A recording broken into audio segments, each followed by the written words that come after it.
మస్తు తీసిండు. Taking cuts లెవెల్లో ఉంటాయి.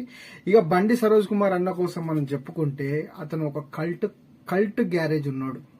అంటే సోషల్ ఎలిమెంట్స్ చాలా వాడుకొని సినిమా తీస్తాడు. అతని దగ్గర ఉండే మెయిన్ ప్లస్ పాయింట్ ఏదన్నా ఉంది అంటే మన పక్కకుండే క్యారెక్టర్లు సినిమాలో ఉంటే ఎలా ఉంటది, ఒక దొరబాబుగాడు సినిమాలో ఉంటే ఎలా ఉంటది, అలా తీస్తాడనమాట సినిమాలని. అతను తీసిన నిర్బంధం అయితే ఎవ్వడికి దమ్ము లేదు. క్లారిటీగా చెప్తున్నాడు.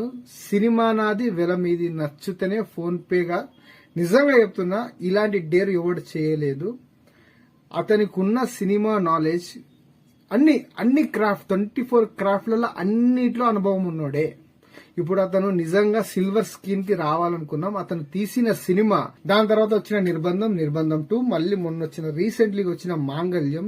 నిజంగా చెప్తున్నా, సినిమా బాగుంటుందా బాగుండదా అంటే సినిమాకి